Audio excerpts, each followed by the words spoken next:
So the fact that there was no Quidditch in Hogwarts Legacy was kind of a bummer. I'm sure so many of you thought that it was a huge letdown. But the thing is, I don't think we're gonna get it in the sequel either. We can't cancel Quidditch. Quidditch is part of the lore, thus it should be in the game.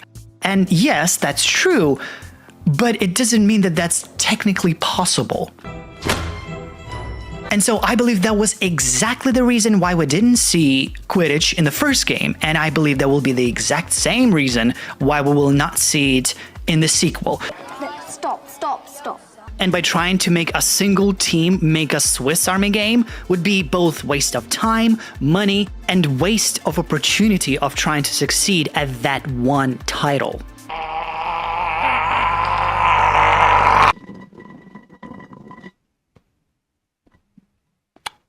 Okay. Now, while I agree that there won't be, Quidditch Champions level gameplay in Hogwarts Legacy 2, I respectfully disagree that there won't be Quidditch at all. I understand why our beloved Snow Bro came to this conclusion, but I'm afraid I'm going to have to argue a counter-argument. Witness for the defense! Hello, crows and non-crows alike. My name is Joe Mag, otherwise known as Support Crow, and today I would like to discuss how Quidditch will be in Hogwarts Legacy 2.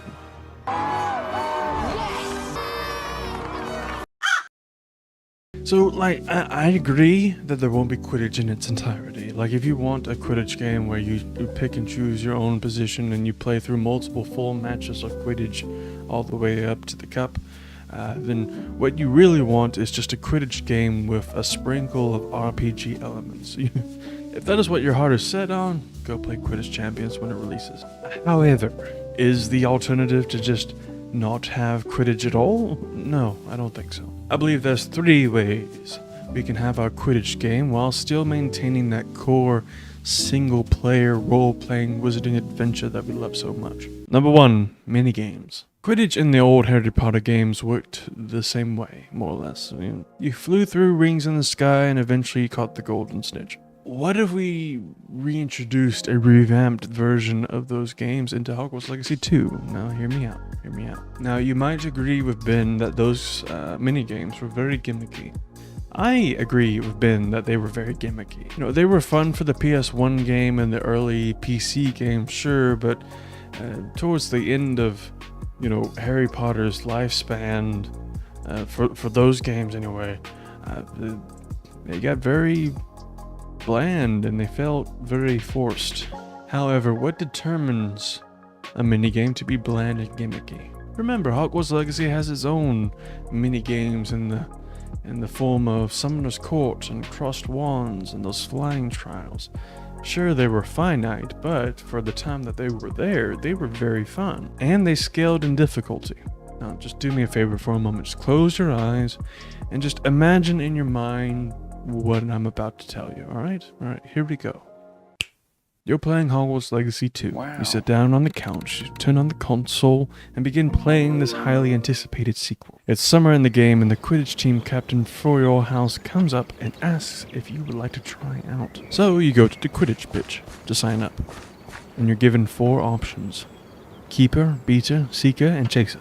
You select one option and you begin your tryout. It's a minigame dedicated to that position. Let's say you choose Beater. Your goal is to knock out more flying dummies than the other team's Beater. It's very easy, but it's also the tryouts. You're also allowed to try out for other positions during those first summer weeks of school. For Seekers, you have to fly through more rings than the other Seeker.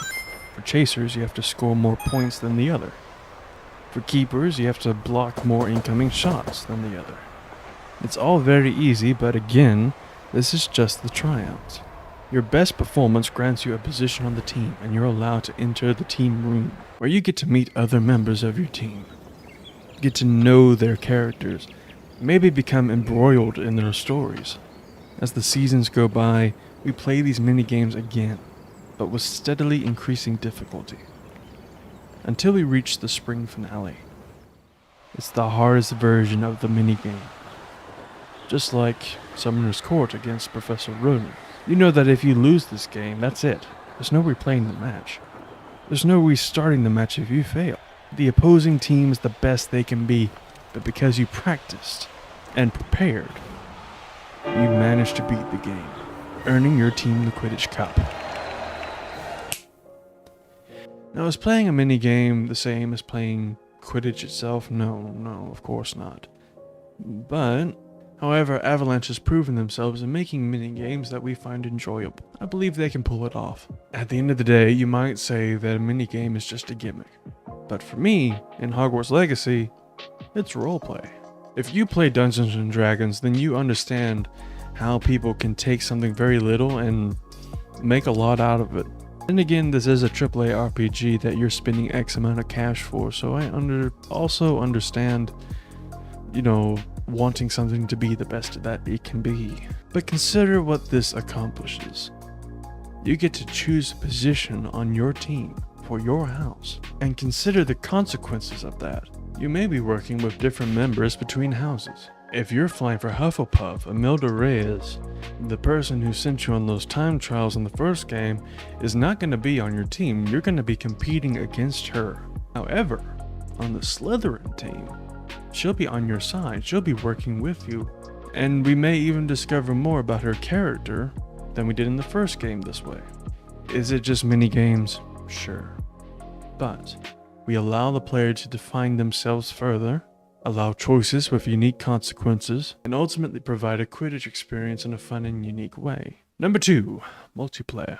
Of course, if WB wants multiplayer in the next Hogwarts Legacy game, then I really can't see Quidditch escaping that. David Zaslav did say that he wants always-on content for their IPs, and Quidditch would be a perfect target for that.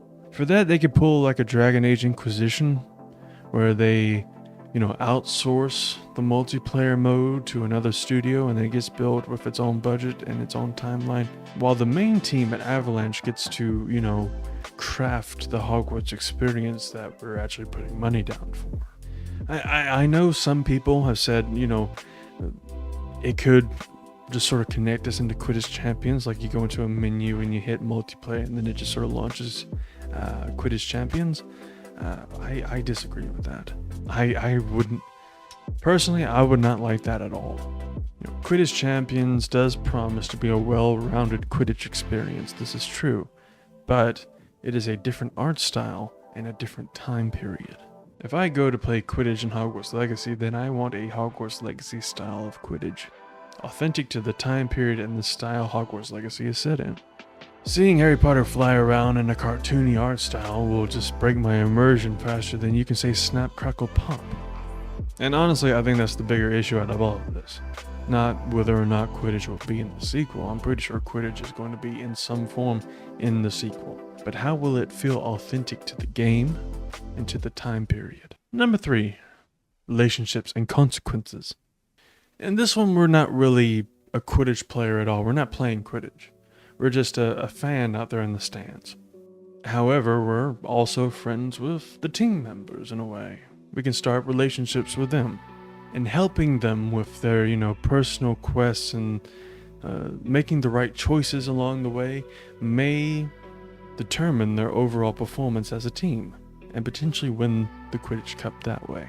Perhaps you need to accidentally slip a luck potion into the keeper's orange juice. Maybe you need to help the Seeker track down the dark wizard that murdered her mother. Perhaps you need to do the potions homework for the team beaters, or find a date for one of the chasers. Little quests and choices that ultimately altogether culminate in one major consequence, whether or not your house performs good enough to win the Quidditch Cup. So let me know down in the comments, do you think there will be Quidditch in the sequel? And if so, how would you like Quidditch to be? Would you like it to be a purely single player experience? Would you like it perhaps to be made a multiplayer mode off to the side? Would you be okay with just being an adoring fan in the stands? Or are you just going to ignore it altogether and play Quidditch Champions? Let me know down below. Shout out to Ben Snow for letting me use his thumbnail. Of course, all of this is all in good fun. He's a cool guy with his own cool argument about why Quidditch will not be in Hogwarts Legacy 2, which I greatly recommend that you check out yourself. Now, regardless as to whether or not Quidditch will make it into the game, I'm always looking forward to seeing what Avalanche's future plans are. And until then, be safe, be well, be kind. Bye-bye.